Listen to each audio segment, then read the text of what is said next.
네, 어서 오세요. 오늘 여행바구니 기획팩 역사편. 오늘의 주제는 바로 정약용입니다. 정약용은 광주에서 태어났고요. 지금 이제 행정구역으로는 남양주에 태어났는데 외가댁이 좀 유명한 가문이었어요.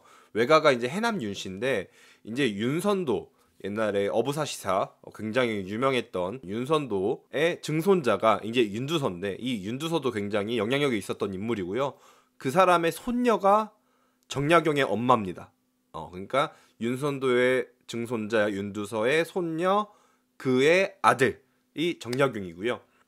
예, 정약용은 태어날 때부터 꽤 유력한 가문에서 태어났다고 볼 수가 있겠죠. 정약용 같은 경우에는 생원 진사시를 합격을 하고 그래서 이제 성균관에 입소를 하고 거기서 아마 정조를 처음 만났을 거로 추측이 되고요. 추후에 급제를 해가지고 본격적인 활동을 하게 됩니다. 거의 10여 년 동안 정조의 굉장히 특별한 총애 속에서 예문관, 검열, 사관원, 정원 등등 굉장히 다양한 직책을 굉장히 두루두루 역임을 했고요.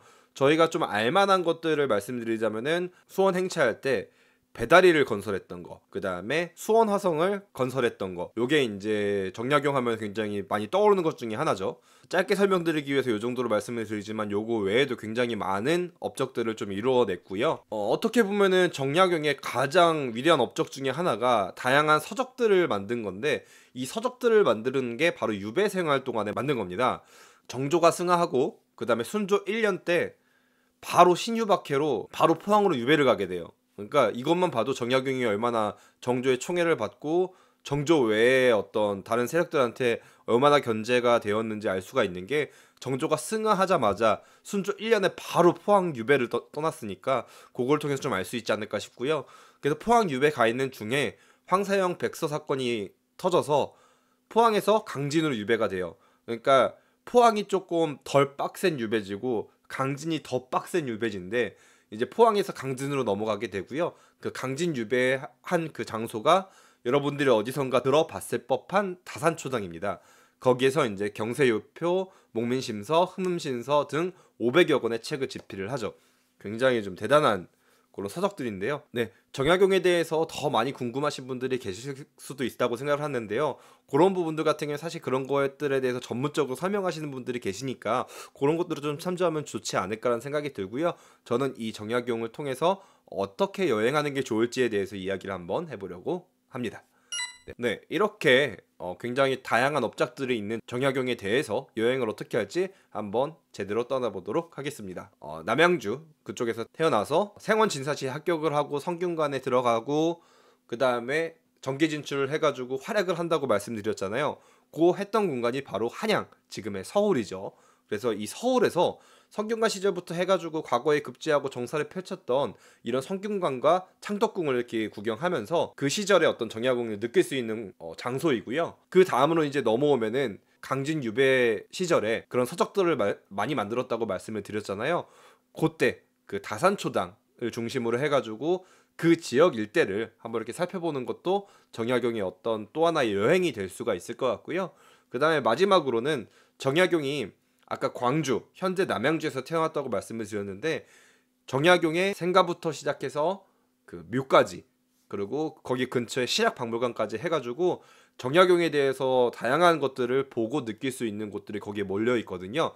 그쪽으로 한번 여행을 떠나는 것도 정약용에 대해서 이해하는 데 큰 도움이 될 것 같아요. 그래서 서울부터 시작해서 강진, 남양주까지 이렇게 여행을 하신다면은 정약용의 삶을 따라서 뭔가 많은 것들을 배울 수 있는 여행이 될 것 같은데요. 여기서 이제 세 가지로 나눴지만 사실 수원 화성 같은 경우도 정약용의 굉장히 유명한 업적이기 때문에 수원 화성까지 엮어서 총 네 가지 지역을 여행하시는 것도 굉장히 괜찮지 않을까라는 생각이 듭니다. 코스를 예시를 들면은 수도권에 사는 사람 입장에서는 당일로 여행 가기가 굉장히 좋잖아요. 그래서 성균관과 그리고 창덕궁과 창경궁 그때 여행을 하시면은 굉장히 괜찮을 것 같아요. 그럼 이제 정계 진출했으니까 경복궁 아니야? 이렇게 생각하실 수도 있는데 조선 후기고 흥선대원군 이전 시기이기 때문에 경복궁에서 활동을 거의 하지는 않았을 거고요. 거의 그 당시에 이제 법궁이 창덕궁과 창경궁이기 때문에 거기에서 주로 활동했을 걸로 보고 있습니다. 그래서 성균관과 그다음에 창덕궁과 창경궁 이렇게 구경을 하신다면은 정약용이 서울에서 한양에서 활동했을 때 걸었던 발자취는 굉장히 많이 쫓아갈 수 있지 않을까라는 생각이 들고요. 그다음에 강진, 유배시 이제 여행을 하시게 되면은 사실상 유배기 때문에 뭐 유배 가서 거기서 뭐 엄청 많이 돌아다니진 않았을 거 아니에요. 그래서 거기에 다산초당은 꼭 아마 가게 되고요. 어차피 근데 1박 2일 떠나니까 그거랑 같이 관련된 뭐 백운동 정원이나 뭐 이런 것들을 구경할 수도 있고, 아니면은 그 외에도 뭐 영랑생가, 강진만 생태공원 등등 굉장히 강진에 유명하고 재밌고 유익한 여행지가 많으니까 그렇게 엮어가지고 1박 2일로 여행을 한번 가신다면 굉장히 괜찮지 않을까라는 생각이 듭니다.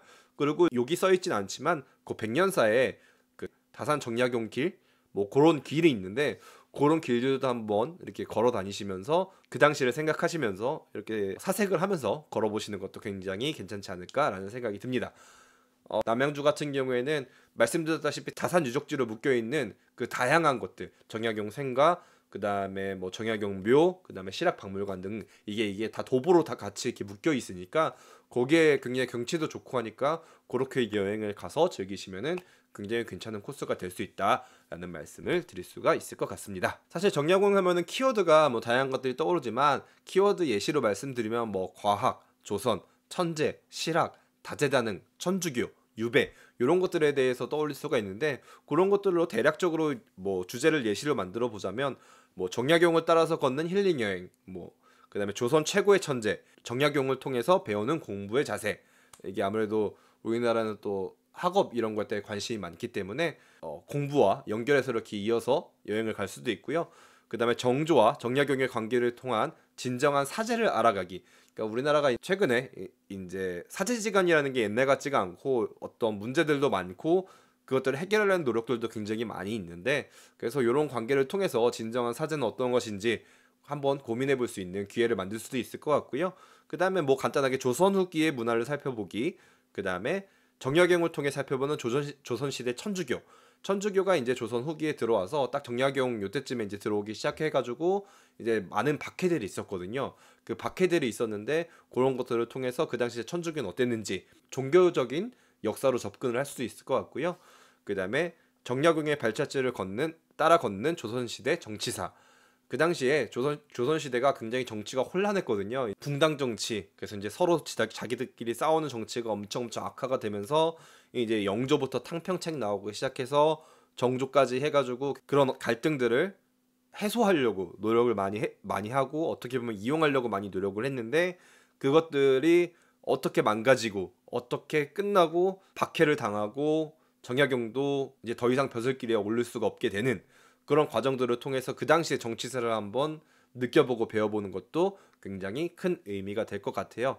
이 정약용이라는 주제가 남양주, 광주 있는 데부터 시작을 해서 서울부터 강진까지 이렇게 이어져 있다 보니까 가까운 거리에 나들이는 물론이고 1박 2일, 2박 3일의 여행까지도 할 수가 있다는 주제라고 생각을 하고요. 다양한 역사를 배울 수 있고 다양한 볼거리들이 있고 다양한 맛거리들이 있고 다양한 생각할 거리가 있는 이 정약용을 주제로 하여 이렇게 여행을 떠나면 굉장히 괜찮을 거라고 생각을 합니다. 즐겁고 유익한 여행 되시길 바라겠습니다.